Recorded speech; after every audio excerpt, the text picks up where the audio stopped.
Bienvenidos a esta segunda parte de este capítulo 1 de Primera de Pedro. Título: Testigos presenciales de la gloria de Cristo. Que seas bendecido.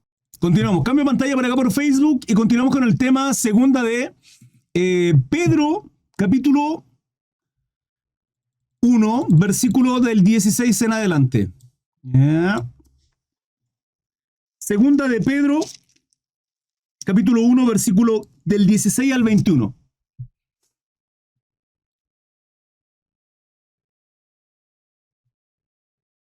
Dice, dice 2 Pedro 1:16, en el nombre del Padre, Hijo y Espíritu Santo. Dice, porque no nos hemos dado a conocer el poder y la venida de nuestro Señor Jesucristo, siguiendo fábulas artificiosas. En la Nueva Versión Internacional dice sutiles cuentos, sino como habiendo visto con nuestros propios ojos su majestad, porque no os hemos dado a conocer el poder y la venida de nuestro Señor.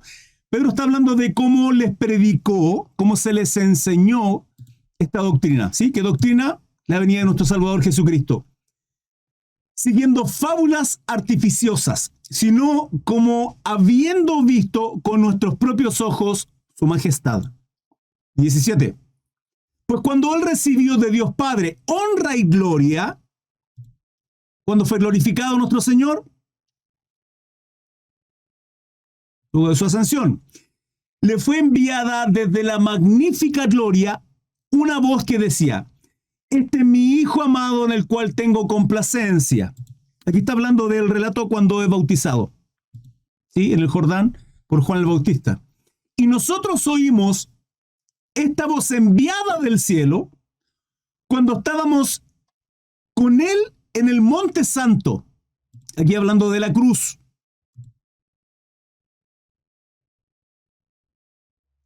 Hermanos, dudas, preguntas, consulta luego de exponer todo el tema. Se los agradecería. Tenemos también la palabra profética más segura. Amén. A la cual hacéis bien en estar atentos como una antorcha que alumbra en lugar oscuro, hasta que el día esclarezca y el lucero de la mañana salga en vuestros corazones. 3 conceptos acá. Tenemos también la palabra profética más segura. Hermanos, estamos viviendo en un tiempo preciosísimo, maravilloso, porque nosotros tenemos el Nuevo Testamento. No solo Torá, Antiguo Testamento, Tanaj, ¿sí? Todo el Antiguo Testamento, sino el Nuevo Testamento, el Nuevo Pacto, escrito, hermanos. Y además la capacidad que Dios nos otorga, y además de múltiples plataformas, de múltiples siervos de Dios, enseñando, ¿sí? Querido Esteban también es parte de aquellos siervos que enseñan en TikTok, comparten la palabra. Esta es la palabra profética más segura. Y al proclamarla, al profetizarla, hacemos bien. La cual hacéis bien de estar atentos como una antorcha que alumbra en un lugar oscuro. Hermanos, vivimos en un mundo de tiniebla. En un mundo gobernado por Satanás. Jehová le reprenda, así lo dice la palabra. Príncipe de la potestad del aire, ¿sí? De las tinieblas. Y que la palabra a nosotros es lumbrera, ilumina nuestro caminar. Porque hay caminos que al hombre le parecen buenos, perfectos, rectos, de justicia, pero su fin son caminos de muerte. Pero cuando somos guiados por la palabra, es una lumbrera. Y hacemos bien estar atentos a ella, escuchándola. Pero no solo oidores, sino hacedores de ella también, en nuestra responsabilidad como cristianos. No solo, hermano, abundar en el conocimiento, en el estudio de la palabra, y crecer y crecer y crecer en esto, porque además también esto nos puede llevar al ego. Esto nos puede llevar a predicar o hacer lo que hacemos por vanidad, que también es posible. En Filipenses Pablo lo dice, que algunos predicaban por añadir aflicción a sus prisiones. O sea, por competitividad. Eso ocurre mucho tristemente en esta plataforma. Bueno, en todas las plataformas, hermanos, en muchas ocasiones. Hay quienes hacen de mercadería de la palabra de Dios también. Bueno, entonces, a la cual hacéis bien en estar atentos como una antorcha que alumbra el lugar oscuro. Eso es la palabra de Dios. En luz. Y si nosotros somos poseedores de la palabra y pregonamos el evangelio, profetizamos la palabra de Dios, que somos luz. ¿En qué? En medio de tinieblas. Hasta que el día esclarezca. Hasta que el día esclarezca. Nuestro conocimiento, la revelación de las profecías. Por eso hoy día tenemos un conocimiento tal, porque las profecías ya están concluyendo. Las profecías, muchas cumplidas, y hoy por hoy, otras que deben de cumplirse. Y el conocimiento de las cuales tenemos hoy día es porque están pronto a cumplirse. A Daniel se le dice sella, estas palabras. Él lo comprendió, él profetizó. Muchos de los profetas del Antiguo Testamento lo estudiábamos, profetizaron del que nosotros hoy día tenemos la revelación, que es Cristo Jesús. Pero ellos no.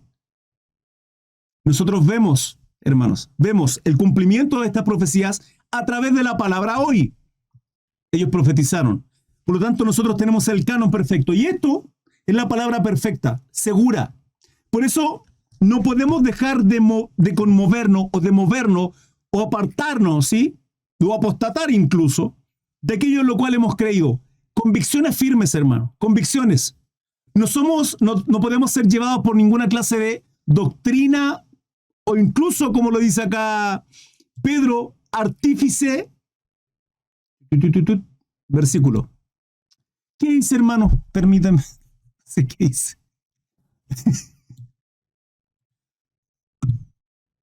Ahí está. Fábulas artificiosas, sino seguros, hermanos, seguros en aquel que hemos creído, el fundamento de nuestra fe, nuestro Salvador Jesucristo. Y es esta palabra perfecta, la palabra de Dios, inspiración de nuestro Dios, en muchos hombres. Porque el autor es Dios. ¿Sí? Escritores, muchos autores Dios. Hasta que el día esclarezca, cuando esclarecerá, y el lucero de la mañana salga en vuestros corazones. 20. Entendiendo primero esto, que ninguna profecía de la Escritura es de interpretación privada. Esto es complejo entenderlo. O sea, no es complejo entenderlo. Entender la profundidad de esto es complejo. ¿Por qué? Porque a pesar de que no es de interpretación privada, sino que se interpreta también a través de la misma palabra, ¿sí? A través de los mismos conceptos que Dios nos enseña en su palabra, hay una infinidad de doctrinas, hermanos, con fundamento bíblico e interpretaciones personales. Y de ahí vemos tanta diferenciación en religiones, en doctrinas, que bautistas, que anglicanos, que reformados, que pentecostales, que metodistas, que luteranos, que católicos, hermanos. Y la gran mayoría en base a la misma Biblia. Que adventista, que raíces hebrea. Entendiendo primero esto, que ninguna profecía de la Escritura es de interpretación privada y que solamente Dios a través de su Espíritu Santo nos puede mostrar la revelación de ella, de su palabra, porque nunca la profecía fue traída por voluntad humana, sino que los santos hombres de Dios hablaron siendo inspirados por el Espíritu Santo. Entonces, toda la palabra de Dios es inspiración del Espíritu Santo.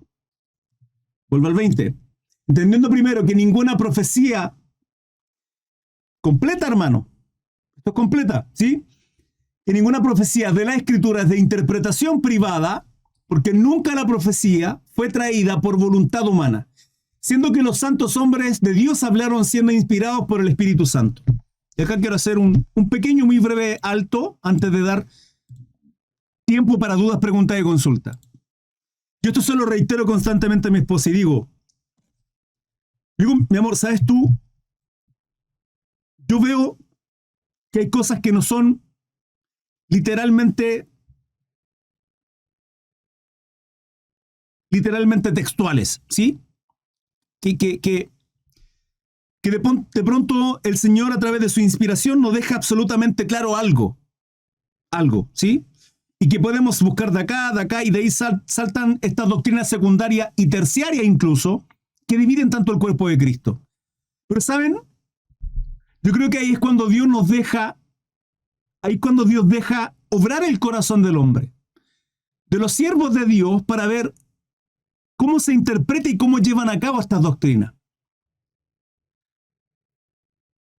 cómo terminan dividiendo el cuerpo de Cristo y cómo terminan predicando de Cristo. Y eso es peligroso. Es peligroso porque puede caer en la vanidad, puede caer en el ego, puede caer en el legalismo que nace en el corazón de los hombres. Hermano, el legalismo nace en el corazón de los hombres. Porque esto es voluntad. ¿Sí? Y tenemos libertad nosotros para decidir o seguir las pisadas de nuestro Señor, y que es el fruto de nuestra vida como cristiano, o no. Pero hay doctrina o pensamiento o estudios o predicaciones que de pronto se alejan tanto que la motivación del por qué se hacen se aleja de la voluntad del corazón de nuestro Dios y deja que abunde o deja que actúe en nuestras propias motivaciones. Lo he dicho en otras ocasiones, simplifico con esto.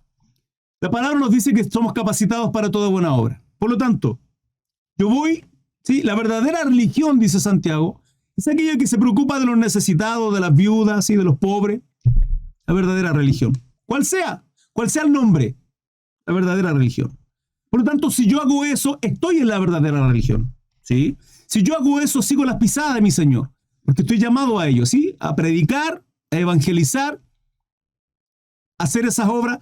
La pregunta es, si yo hago eso, ¿estoy en lo correcto? Desde la vereda de enfrente, sí, claro, estás haciendo buenas obras. Cristo se está glorificando en ti. La pregunta es, ¿lo hago en lo espiritual? ¿Es para que Cristo se glorifique o es porque yo me llevo los aplausos? Porque puedo estar haciendo buenas obras en la carne. Y eso es lo que pasaba en Filipenses cuando Pablo dice, predican de Cristo. No habló de falsos maestros, no habló de personas que tergiversaban la palabra, sino de siervos que predicaban de Cristo. Cristo era glorificado, pero el corazón de ellos, su motivación, era la incorrecta. Entonces yo los llevo a que nos cuestionemos en el Señor a través de la palabra y juzguemos el qué hacemos, el por qué lo hacemos, cuál es nuestra motivación. ¿Qué nos motiva a hacer lo que hacemos? ¿Qué me motiva a servir en la congregación, donde me congrego en mi iglesia local? ¿Sí? El por qué estoy ahí. El por qué algunos diezman, más allá de si es bíblico o no, si corresponde o no, bla, bla, bla. Lo que hago, lo que ofrendo, lo que diezmo, lo hago por mantener esa responsabilidad que tengo en la iglesia, ese lugar de privilegio y de honra en el cual estoy ahí, o porque realmente siento agradecimiento a Dios por lo que Cristo hizo en la cruz por mí. Quiero glorificar a tal punto a mi Señor por lo que Él hizo en la cruz al sacrificarse por mi vida, por traerme justicia, por traerme remisión de los pecados, por darme salvación y vida eterna, que no iba a ser posible por mis propios medios. Imposible. Imposible, hermano, porque no es por obra, para que nadie se gloríe, sino por la causa de que Cristo tuvo en la cruz al ser sacrificado por mí, porque yo no podía. Varón perfecto, perfecto, cumplió la ley. ¿Qué hacemos, hermano, y por qué lo hacemos? Esa es la gran pregunta hoy. Esto con relación a porque nunca la profecía fue traída por voluntad humana, sino por los santos hombres de Dios que hablaron siendo inspirados por el Espíritu Santo. Que nuestras obras, que lo que hacemos sea inspirado por el Espíritu Santo, que la gloria sea de Él, de nuestro Señor Jesucristo. Hermanos amados, dudas, preguntas, consultas, les leo. Y así es como finaliza, hermanos, este primer capítulo. Gracias al Señor, fue un capítulo precioso. Tiempo de dudas y preguntas y respuestas y consultas varias. Todo el estudio completo lo puede ver en mi página de Facebook. Abajo Linktree están todas mis redes sociales para que me sigan. Gracias por su apoyo, por dejar su like, por compartir mi contenido. Que Dios les bendiga, que tengan un precioso día. Hasta luego.